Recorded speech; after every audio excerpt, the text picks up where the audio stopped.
in the two regimes, pre-democracy and post-democracy, we know what censorship meant. Now, in content creation, censorship meant the public was not allowed to view content that was not desirable for a particular sector of the public or the governing sector of the public. With democracy, the Film and Publication Board evolved and changed that kind of approach, because what was mostly censored in content was content that was meant to liberate us as South Africans. So the regime at the time would censor that content so that we do not get to know and to be educated about what we need to do in reclaiming our own power. Now, what we do in this new democracy as the Film and Publication Board is to ensure child protection, to ensure protection of the vulnerable from consuming content that is undesirable. Undesirable in terms of the violence that is in the content. We know as a society we are dealing with the scourge of gender-based violence. We know as a society we are dealing with the scourge of violence, killings, shootings, and stabbings of our own. And when content has got a lot of violence, we warn you as a member of the public to say we are not going to censor this content, but we are warning you. What you are about to consume has got a lot of violence. Now, why are we warning you as a member of the public? As an adult, as a father, as a mother, as a sister, as an aunt, you are obligated by law to ensure that content that is rated a certain age, 13, 16, should not be exposed to a child younger than that.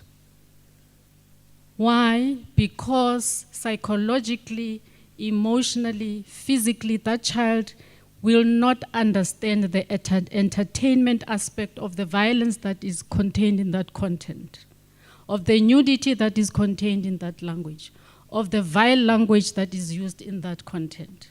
So we are obligated to ensure that that child is protected from being exposed to that content until they reach that particular age of 16 or 13, and they are psychologically and mentally ready to differentiate between entertainment and reality.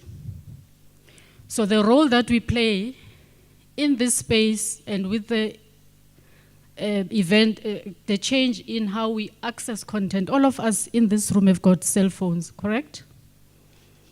All of us in this room are connected to the internet, correct? All of us can access content from everywhere. We can even catch up on the game of Pirates that played yesterday. You are able to go and view that game. Yeah, I was wounded more. I lost 4-0 to Sundowns. So my wounds are deeper than that of Pirates. So the evolution of content, remember before today, which is 2024, content could be created by those that have got big cameras. There's a script, there's a producer, and it goes into some room called a cinema, where you walk in, you pay a fee, and you sit and you watch. But lately, we are all content creators by the mere fact that you have a cell phone in your hand. You can take a video, you can put it on social media, TikTok, Facebook, Instagram. You are a content creator yourself. Now, the challenges that we are faced with as the Film and Publication Board is how to educate you as a consumer and a creator of content, that you are obligated by law, number one, not to violate any other person's rights, not to distribute content without following all the laws of this country. We've got POPIA. How do you then get permission of taking a video here and then making sure, posting it onto a website without having been granted access by the people in this room and permission to distribute that content. So what we do as entities of government within the content regulation space is that we are working together to create this awareness. It is okay for you to consume content and to create it, but how does that which we have created violate the rights of others? How does that which we have created continue to harm and demoralize a young child? We are dealing with cases from schools of young girls and young boys who go into a relationship. They create videos of each other of pornographic nature. When the relationship sours, those videos find themselves circulating. And what does that do to the victim child?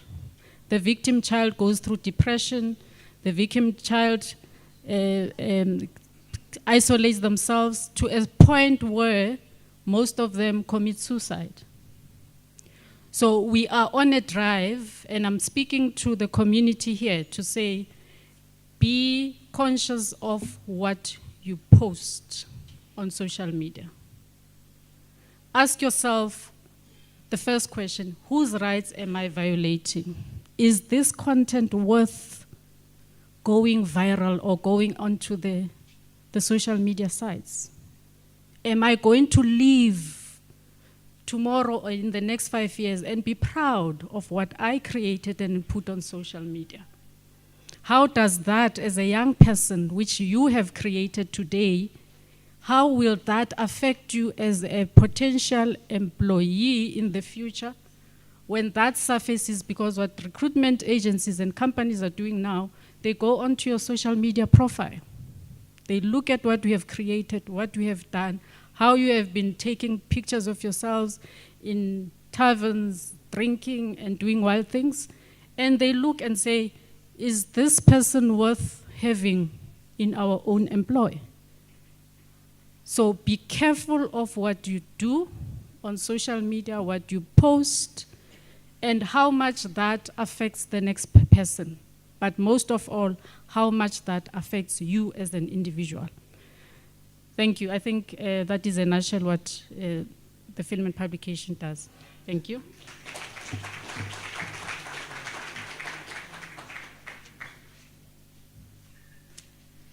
Thank you very much, and I do not envy your responsibilities in terms of monitoring content on social media.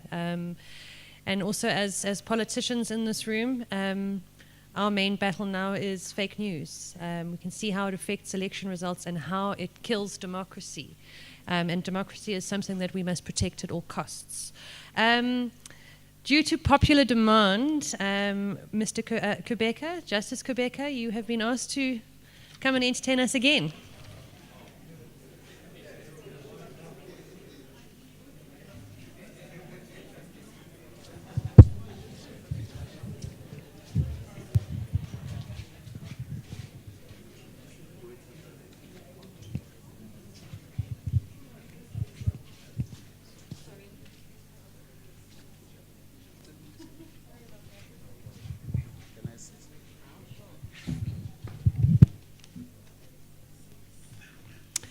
Apologies about that. We will have some entertainment after we get the remarks from the Deputy Minister in the Presidency, Mr. Kenneth Morolong. I believe you're all the way from Schweizer originally. So you're also a small town boy like we are here in Howick. We love our small towns and we welcome you to our area and look forward to what you have to say. Welcome.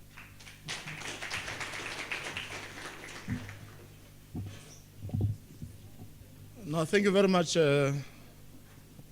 Program Director. The Mayor of Umgeni has suggested that I must say to you that I'm covered. So I am covered.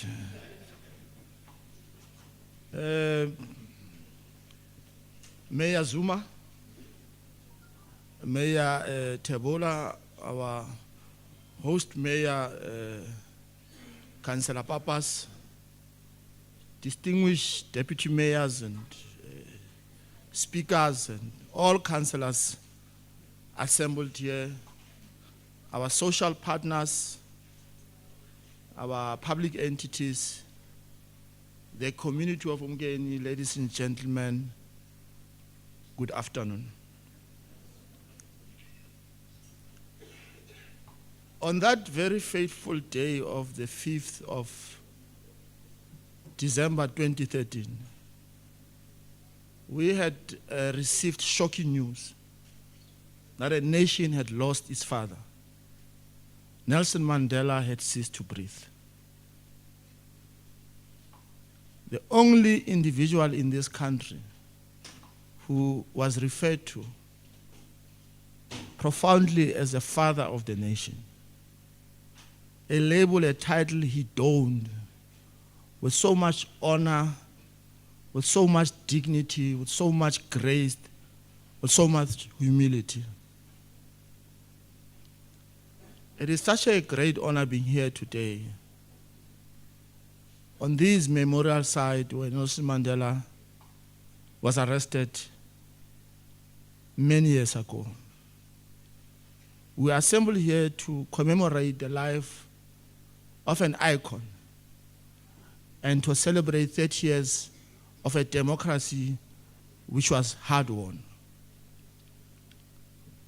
It was in 1940 when Albert Bitini Xuma became the 6th president of the African National Congress. He had been elected, and in the same conference where he was elected, the ANC had resolved that there should be a youth league which would be formed to militarize young people and bring youth impetus in the struggle.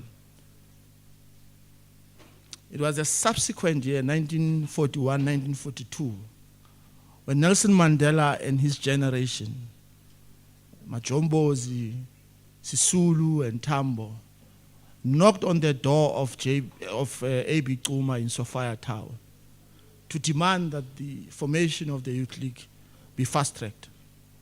Was this generation of young people were impatient. Their grievance with the ANC was that the ANC needed to end deputations. Deputations would be instances where the ANC would send a delegation to the United Kingdom to speak to the Queen, to speak to the monarch about the freedom of South Africa, the liberation of the African people. So the militancy of young people did not start in 1976. It started in the early 40s. And Nelson Mandela and his cohort led the ANC Youth League, adopted a program of action in 1949. And in fact, Nelson Mandela went on to become the president of the Youth League in 1950. In 1952, he then became the volunteer-in-chief of the Defiance Campaign. You would know that Nelson Mandela was later arrested during what was then at the time called the Treason Trial Campaign, where 156 activists were arrested for having assembled in Cape Town during the Congress of the People. Nelson Mandela was amongst the 156 activists who were arrested. We later learned that they were arrested through some military precision, through where aircrafts landed in their vicinity of their homes, and they were arrested in the early hours in December of 1956. So Nelson Mandela was an icon. He was a freedom fighter. He was a pride of a nation which had endured 400 years of struggle, 400 years of dispossession, 400 years of brutality, 400 years of segregation, 400 years of racism, 400 years of inhuman behavior meted against the black and African people. So as we sit here today, or as you assemble here today, next to the capture site of Nelson Mandela, we are reminded of the sacrifices which those who came before us had to endure so that you and I can enjoy the freedom we enjoy today. Democracy, this freedom that we enjoy today, was not offered to us on a silver plate. Men and women had to pay the ultimate sacrifice so that you and I should enjoy the fruit of a democracy hard won. So we celebrate the iconic sacrifices of the generations of yesteryear. Nelson Mandela says about young people, he says, they are the valued possession of any nation without which there can be no future. Nelson Mandela loved children. He loved young people. In fact, Nelson Mandela attributed the demise of the apartheid regime, his release, to the gallantry of young people who were later referred to in the 1980s as young lions. Young lions of Herigwala, young lions of Oliver Tambo, who during the Nelson Mandela campaign demonstrated utmost bravery at the height of the worst brutality that could be meted on a citizenship or on a citizenry of a country. You know that in 1985, a state of emergency was effected.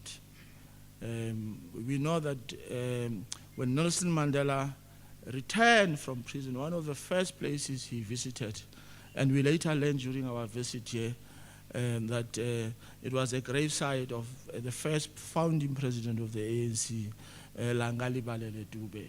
We also know from history that when Oliver Tambo returned from exile, one of the first places he visited was the gravesite of Langali Balele Dube, to report to the first president of the ANC that the ANC was outlawed, that it was back in South Africa, and that we were here to oversee the political freedom of all South African people. So we are a nation with such a wealth and abundance of wealth of history, which we should celebrate as we celebrate 30 years of democracy. We have a lot to celebrate.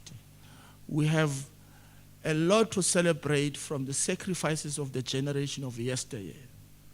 And these achievements must be preserved, not just for us as a generation, but for posterity. Allow me, Councillor Papas, to remind all of us that it was in 1994 when the ideal of one man, one vote was realized. When South Africa was freed, when black people were disenfranchised, when our people voted for the first time for a government of their own choice. And it was in the same year that the magnanimity of Nelson Mandela was in full swing. When the ANC had won elections in that year, a government of national unity was formed, so that there must be a smooth transition. We must bring all races together. We must bring all our people together, usher them into a democratic South Africa, and ensure that we all live in peace and harmony.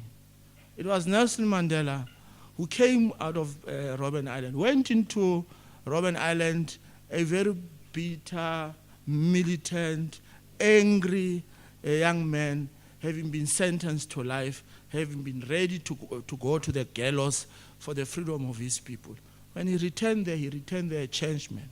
He returned there as a reconciliatory figure, a man who was committed to nation building, a man who was committed to reconciliation, a man who was prepared to forgive his oppressors, a man who was prepared to dine with his oppressors, a man who was prepared to co-govern with his oppressors, a man who was prepared to ensure that all black people forgive those who had meted out the most brutal attack on their humanhood, if you like. So as we celebrate 30 years of democracy, we must never forget, we must never forget where we come from as a country.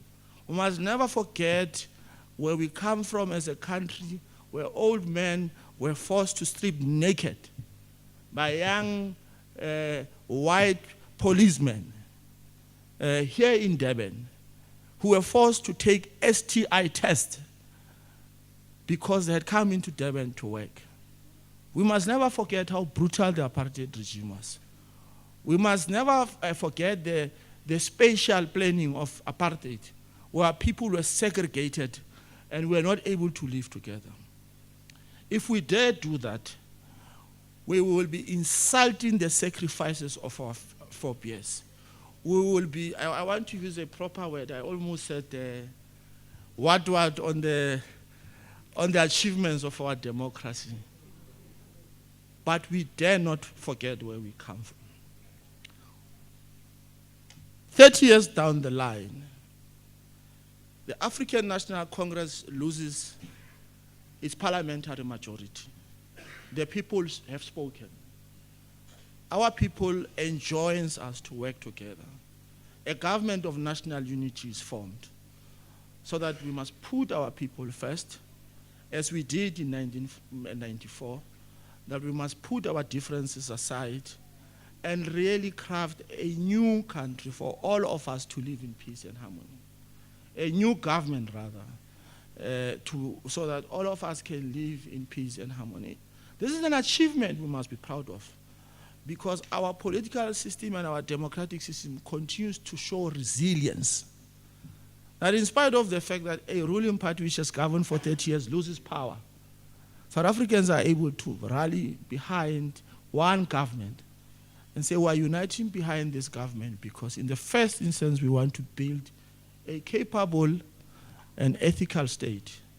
Two, because we want to build an inclusive economy so that we can create jobs. Three, because we want to reduce the cost of living. This is what brings the government of national unity together. So we ask you today, as South Africans, to work together, to join hands and support this government of national unity, because many sacrifices, as I've said, many sacrifices, many crucible sacrifices of our forebears have heralded in a democratic South Africa that we live in today. What is there to celebrate? We have a parliament that is elected on the basis of the will of the people, that holds the executive accountable. We've got a resilient judiciary that is uncompromised and incorruptible. We have a national prosecuting agency, or authority rather, that has shown resilience even in the midst of unwarranted attack. We have, for the first time, a nation that is on the verge of working together to create better opportunities for all our people to prosper. You know that young people in Africa are our most valuable asset. South Africa has got, it's a young country. It's dominated by young people. But it is also in Africa, and in particular in South Africa, where we've seen such high levels of inequality, such high levels of unemployment amongst young people. The dialogue that you and I must enter into is how do we converge that youth bulge into a demographic dividend? How do we put the energy of young people into good use? How do we make sure that these young people are able to contribute to the mainstream economy? There's these opportunities, and the foundation has been laid since 1994. And we dare say young people must never, never, never fail to take advantage of the opportunities that are there. So as we celebrate 30 years of democracy, we are reminded of where we come from. We are reminded of David Mozamai, who used deception for the longest of time. When he returned from his military training. He was trained by the National Liberation Front of Algeria, and what they call the riot battalions of Ethiopia. He came here to meet a Nobel laureate who had won the Nobel Peace Prize the previous year, Chief Albert Luthuli, who was the 8th president of the ANC. He came here to report to him that a task had been fulfilled, that the military wing of the ANC, the real Umkhondo wesizwe, will be in full swing. The real Umkhondo wesizwe will operate outside of the country, and that they had spoken to the frontline states to continue to aid the international efforts to assist our struggles in the country to ensure the demise of the apartheid regime. So we are proud of the legacy of Nelson Mandela and his phobias. We are proud that we've achieved a formal political freedom under Nelson Mandela. We are proud that Nelson Mandela has been such a figure which has been celebrated, a figure that has been celebrated by the entire globe.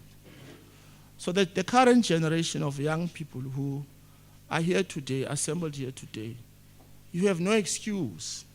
There are opportunities in abundance that were created by these men and women, as I said, who sacrificed their lives so that you and I must be able to enjoy the fruits of a hard-won democracy. There are challenges, but these challenges are not insurmountable. And that is why the private sector, civil society, and government must continue together to create opportunities for our economy to grow. We must continue to create an enabling environment for young people to find work. We must continue to create an enabling environment for women to find work, and for women to find opportunities for business, and for their businesses to thrive. And we can only do so if we work together as government, if we work together as civil society, if we work together as private sector. So there's a lot to be proud of. And I really wish to thank you for affording us the opportunity to address you on this important day. There are many speakers who spoke before me quite profoundly about where we come from as a nation and the opportunities that are available for all of us to take advantage of. And we implore on you to really do take advantage of these opportunities. I thank you.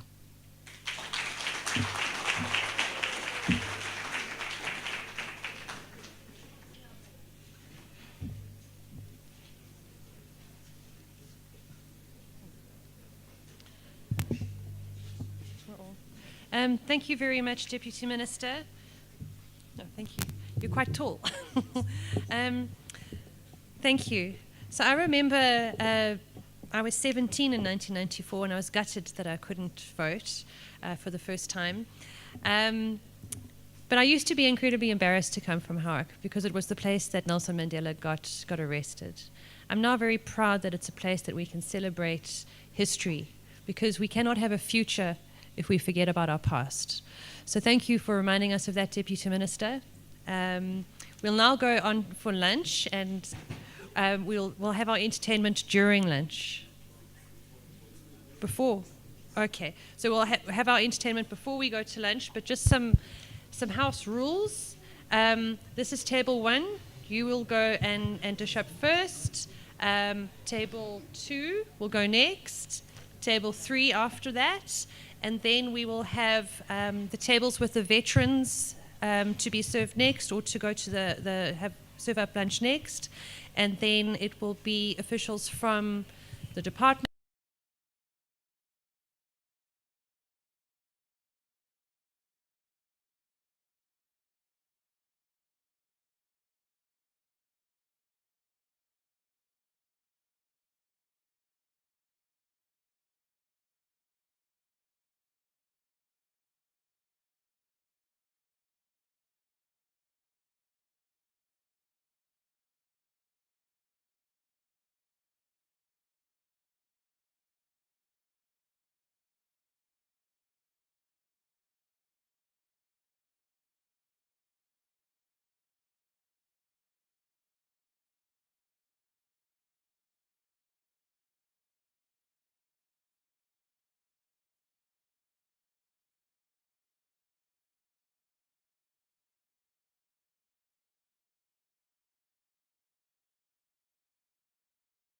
So ngokwegama lami eliphelele from i-ID mongayithola la noma license yami engaliqanjwa abazali bami uJustice Kubheka indoda kaZama. So yeah kubhalwe kanjalo nje.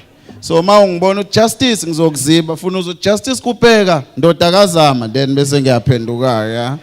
And I'm also in a campaign yokuthi sithi siphuma la sonke wonke umuntu wesiliso la uzobe sesho njalo namaye introducer usibanibani indoda kabani yabo. So I'm so happy today ukuthi ngikwazi ukuhlekisa omeya.